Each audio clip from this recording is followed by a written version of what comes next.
that, he wanted to be this street dude, pull out motherfucking negatives and dumb shit like that or whatever. And everybody laughed at him, son.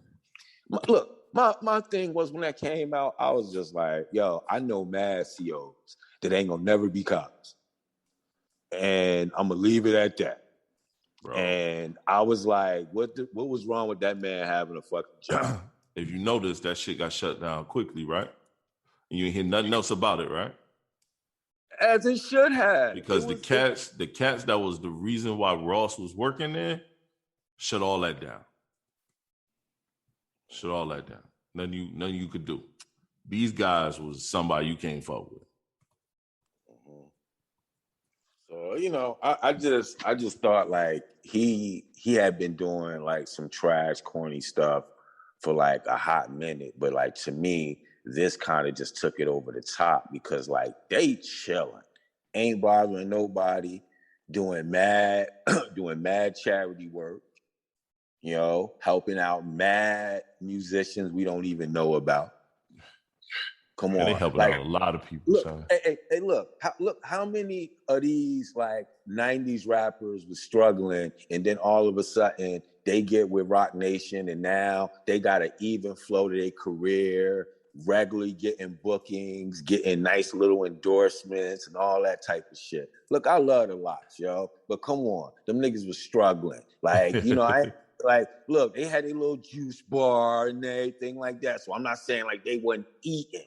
Right. But now, like, they standing where they supposed to be standing within this game or whatever. I agree. He don't hooked up mad people where he don't came back, and look, come on, Jim Jones. And he didn't even fuck with dude. Nope. Yep. I just feel like, man, like, Trick, you ain't even doing nothing but for yourself. Like, Trina don't even fuck with you. Nope. And they was doing a radio show together. Okay. Man, she came out and she posted about Jay and Beyonce so quick. She said, fuck that. Yep, I ain't got nothing to do with that. I ain't got nothing to do with that. That's all Trick by herself. So, I don't know. I just wish. Sometimes cats be committing career suicide. Look, some people you just gotta know when to say something and when not to say something. If they come for you, you come with the thunder. They don't come for you, man. Shut the fuck up. It ain't gonna hurt nothing. Shut the fuck up. Be quiet, man. Just, and like I said, man, it's a way to talk about music and to talk about your preference without trying to shit on people and take personal swipes at them and talking about who was their music teacher and all this type of shit. Right, like, why are you bringing up somebody's music teacher that might have been your aunt or whatever the hell that is? Like, what, nigga? Nobody care about that. Fuck you and your aunt, nigga. Man, Big Boy from because there's a bunch of them motherfuckers out there. We talk about the from Outkast, right? He decided to purchase the old house that was the Dungeon family studio and turned into an Airbnb. You can only stay overnight, but in that time you can like record and all types of stuff or whatever for like $25 a night. Now we don't know if Rico Wade is involved in this in any way, shape, or form. But before we get to talking about the actual Airbnb, I just think, man, his name need to be mentioned more in that, like the Atlanta hierarchy in regards to music. And I don't think it's mentioned enough. Okay. I'm just going to say that. So, but what do you think about the Airbnb? No, I mean, I agree with you with Big Boy too about that Big Boy statement. I think with the Airbnb, I think it's a dope concept. I'm not mad at it. I'm not mad at it at all. I mean, my trepidation comes from, did Rico Wave not want it? You know what I'm saying?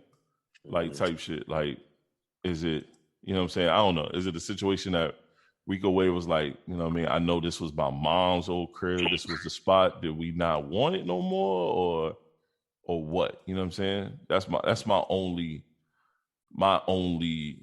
thought about it. You know what I mean? I don't know. One thing I do love about Atlanta, man, is, as bad as the crime and, especially like these gas station jackings and shit, or whatever. I seen one, and this person was probably like, yeah, I'm gonna go to this place. It's well lit. Shit still got.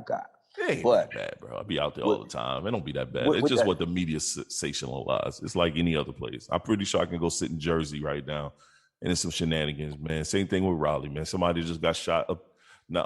Couple about 20 minutes away from me in a well-known area. That's normally shit like that don't happen. It's just, shit happens. Okay. Man. And I'm glad you interjected with that. Thank you for correcting. All right. That being said, man, what I love about Atlanta, man, is just how we own a lot of shit. Now I hope that, even if the Ways didn't own it, that Big Boy at this point in his career, even buying that, can cut my man in.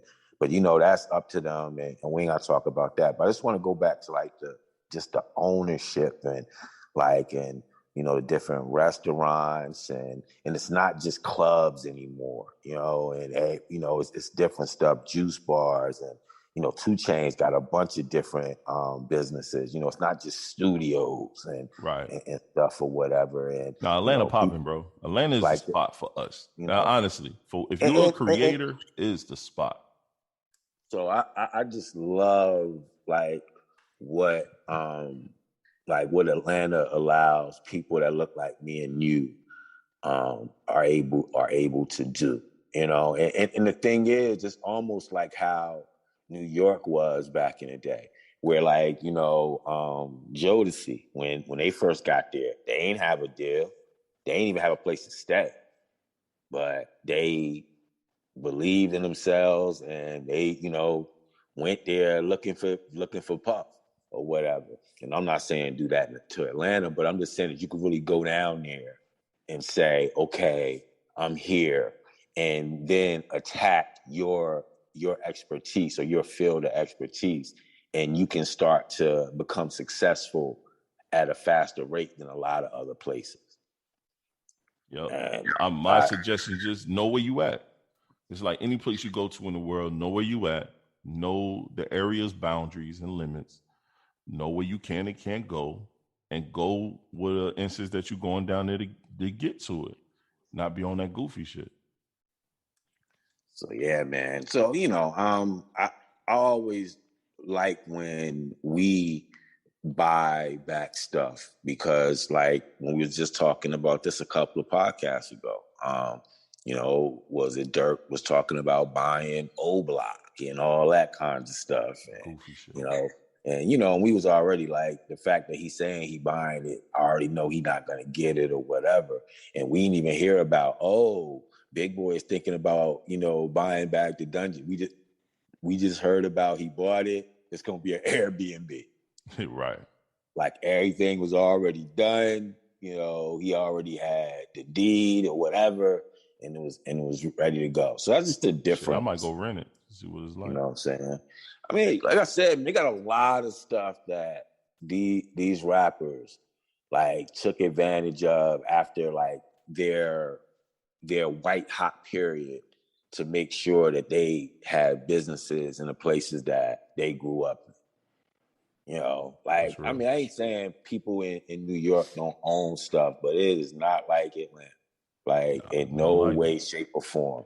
They got little restaurants, little juice bars and shit like that, but they don't own the type of businesses that the people in Atlanta and people that came from other places to own shit in Atlanta own or whatever, man. So yeah, I used to joke about all black people going down there. I see why.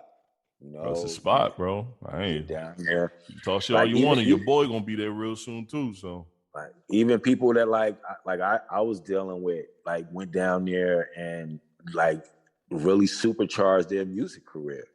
And he wasn't even from there. And no people down there went down there because his job transferred him down.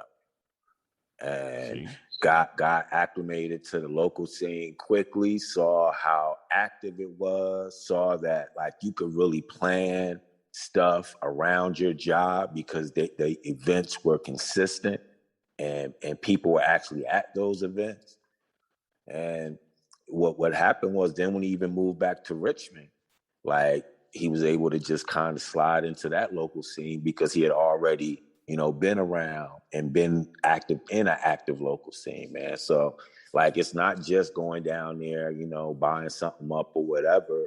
It just could be being in that atmosphere for a few years or whatever can just change, the trajectory of your career, man. So just saying, man, I just wanted to, definitely bring that up, man.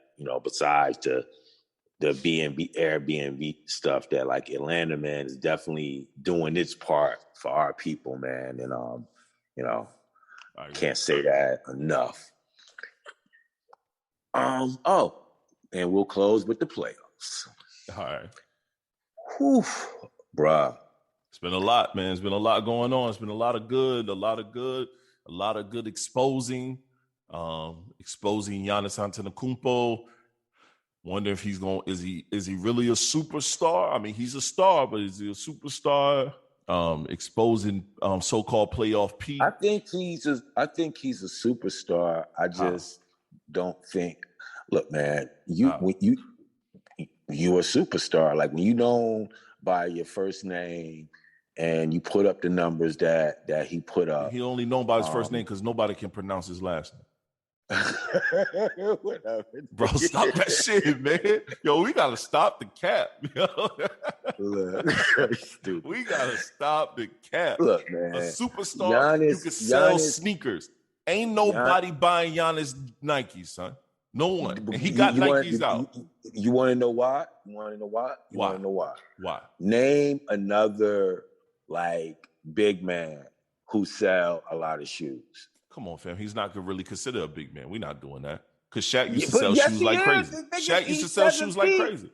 Shaq used to sell shoes like crazy. Shaq. Look how long. And what Reebok way back when. But bro, that was during the peak. But he changed his formula. People buy shoes from like wing people. Like, nah, bro. It's all about how the shoe look, bro. Don't act like that. We buy shoes. You and I are sneaker guys.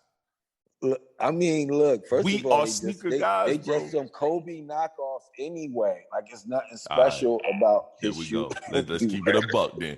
Because if you're a superstar, you got your choice on your silhouette. Kyrie, I don't like him at all. His shoes be hard. Nah, his shoes be hard. KD, I like. I'm iffy about KD. I think he might be, and it's gonna be KD might be the best player in the NBA. Right KD now. should have stayed with his original formula. I like his shoes, bro. I like how his shoes look right now, son. I like them over Kyrie's. LeBron, bro, people talk shit about LeBron sneakers. Them sneakers be fire, son. Nah, LeBron's is fire. Like, you know what I mean? LeBron's is fire. I got a pair of Dame Lillards. But look. Let's get too far past Giannis. All right. Let's go back Giannis. All right. Mm-hmm. You know what my problem is with Giannis is he don't live up to the moment. All right. And this is what, and I'm gonna give you two examples. He ain't a superstar. Yes, he is. But look, yes, you don't live up to the moment, you ain't a superstar. Yo, superstars fuck up too. Look, man. every year, but I'll let you finish. Remember when Trey did the little shoulder shimmy and they hit the three? Yeah. And then they went to the timeout, right? And they showed Giannis, and he was imitating that. And I looked at Vonnie and I said, they lost right there. And she's like, why? I was like, he's thinking about the wrong thing. I'm like, who gives a fuck? Like what he did? Like you should be more mad that there wasn't nobody within 20 fucking feet of him when he squared up the shoe. Facts. But you worried about the reaction of the person who was wide the fuck open and was wondering, I'm already at 40. And y'all got leaving me this wide the fuck open or whatever. So his mind was on the wrong thing to motivate his team. And then two, and this is him